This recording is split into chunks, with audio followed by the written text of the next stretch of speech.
Up with KREM begins now. The chair declares the joint session dissolved. Lawmakers have declared Joe Biden and Kamala Harris as the certified winners of the 2020 presidential election. Congress continued counting electoral college votes into the night after an angry mob stormed the Capitol in D.C. Our country has had enough. We will not take it anymore, and that's what this is all about. We will never give up. We will never concede. Let's have trial by combat. More than 50 people arrested and bombs were found in our nation's capital after President Trump continued claiming voter fraud at his Save America rally.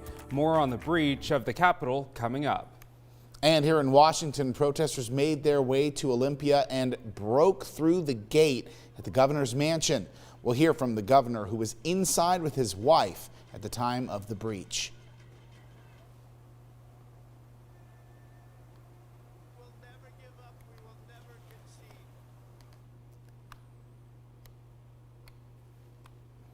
And President Trump is locked out of his Twitter account for the first time ever. The company is now asking him to delete tweets regarding the violent acts at the Capitol by his supporters to regain access. And we've got some wet roads this morning as you head out the door, but today offers a quick break in the action before our next storm arrives. Taking a live look this morning at the U.S. Capitol right now. New this morning, Congress has finished its count of electoral votes, confirming President-elect Joe Biden's victory. And breaking overnight, President Trump announcing he will agree to an orderly presidential transition. Thanks so much for watching Up with KREM on the CW22. I'm Tim Pham. And I'm Joshua Robinson. Headlines called yesterday chaos as rioters stormed the Capitol building. And things, as you can see, looking much calmer this morning than they did throughout the day yesterday. Coming up in just a few moments, we'll break down the events that happened on Capitol Hill. But first, we want to get a check of your local forecast with meteorologist Jeremy Legoo. Good morning, Jeremy. Good morning, gentlemen, and good morning to everyone watching at home. We've got some wet roads and sidewalks as you head out the door this morning. Our light drizzle worked its way out early on, long before many of us were up. But temperatures in a few locations are cool enough that we are seeing some icy spots on those roads. So just know if you're down near Pullman, there are some reports of icy spots on the roadways. And if you head up from Coeur d'Alene to Sandpoint, it looks like we could potentially see some in there. So just know that if cars haven't been driving on the road, if your temperature is hovering down near freezing, you could have that perfect combination that would lead to some icy spots. So just be ready for that as you head out the door. Here in Spokane, we're a little warm for that to happen, which is a bit of good news following yesterday's rain. Today offers a break in the action. We're mostly cloudy throughout the day. And then tomorrow, our next system starts working its way in. It'll hit the Cascades overnight, move into the Columbia Basin early tomorrow morning, and hit us by the middle part of the day. Looks like we could see a rain-snow mix in some parts of the inland Northwest. Here in Spokane, it's looking a lot like what we are going to see out of this is mostly rain. It's just too warm. It's been too warm, and it's likely going to be too warm. This afternoon, we're up to 40 degrees here in town, 38 in Coeur d'Alene and Sandpoint, and temps remaining about 8 or 9 degrees above where they should be across the entire region. Back to our big story now. As we mentioned, Congress voted to confirm President-elect Joe Biden's victory early this morning. Well, that entire process was delayed for hours after a mob of Trump supporters put the U.S. Capitol in lockdown.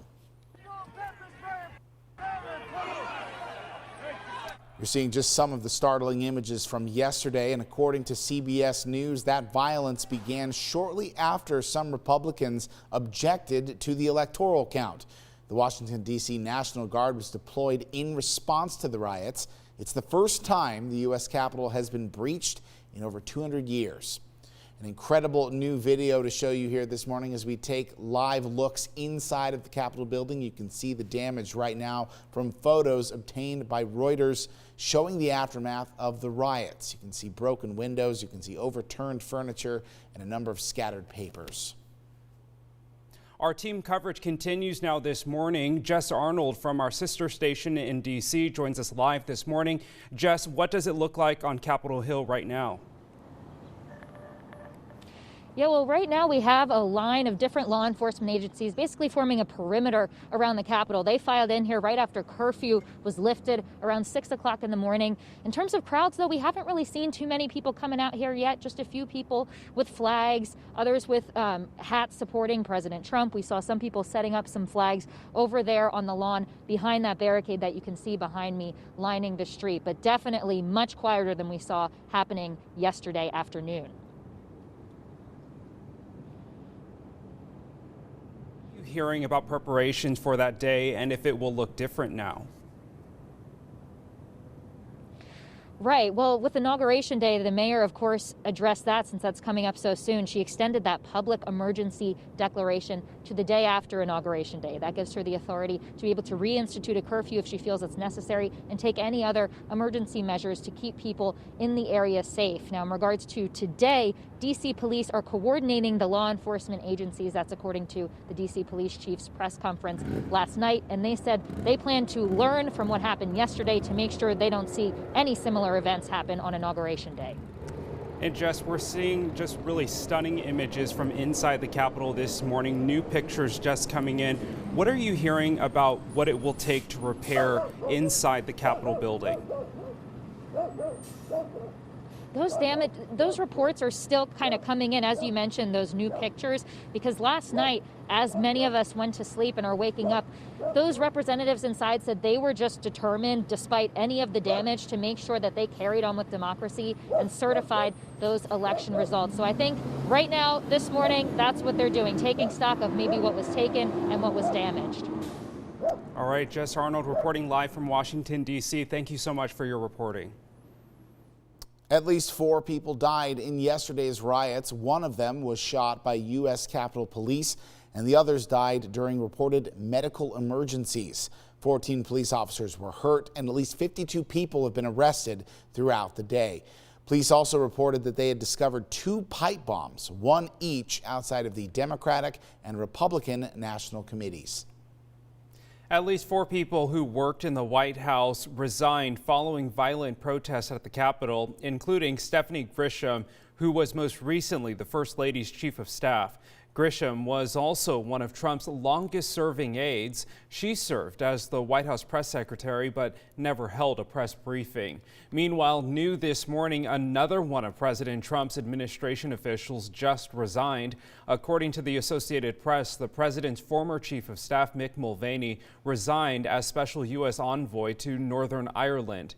He told news outlets, quote, "I can't do it, I can't stay," adding that Trump was not the same he was 8 months ago. He says he expects others to follow. And after yesterday's riots, Congress did resume its voting on the Electoral College. Senator Mitch McConnell promptly vowed that the Senate would finish its work undeterred by what he called a failed insurrection. Members of Congress affirmed President-elect Joe Biden's victory around 1 a.m. this morning, and that decision came after a series of debates, which included the rejection of 2 objections to electoral votes from the states of Arizona and Pennsylvania. And amidst all of that chaos, that word insurrection was trending all day across social media. Dictionary.com defines the word insurrection as, quote, an act or instance of rising in revolt, rebellion, or resistance against civil authority or an established government. And an insurrectionist is someone who rises up against a government. Early Wednesday, President Trump told the mobs it was time to go home, but continued his attacks on the 2020 election. We had an election that was stolen from us. It was a landslide election, and everyone knows it, especially the other side. But you have to go home now. So go home. We love you. You're very special. You've seen what happened. Trump's Twitter account was later locked after posting this video message to his supporters.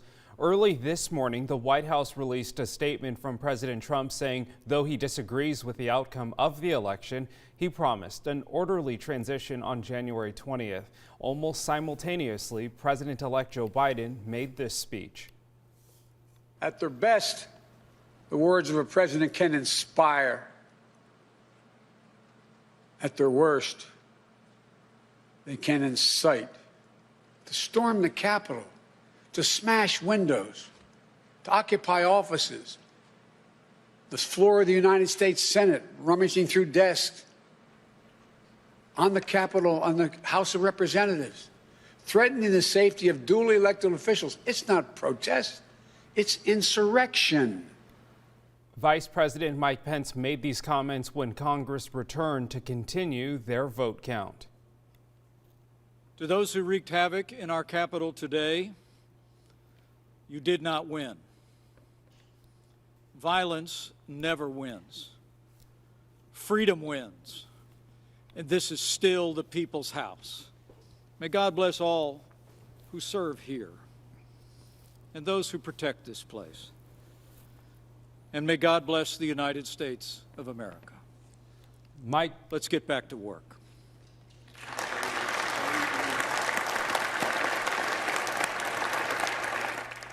Mike Pence joined a growing list of longtime supporters breaking from the president by publicly stating the election was over. Now, a rally also happened in Spokane, but it was much different from those that we saw yesterday at the national and state capitals. Coming up, we spoke with local leaders and demonstrators about yesterday's event and what they say they hope to accomplish.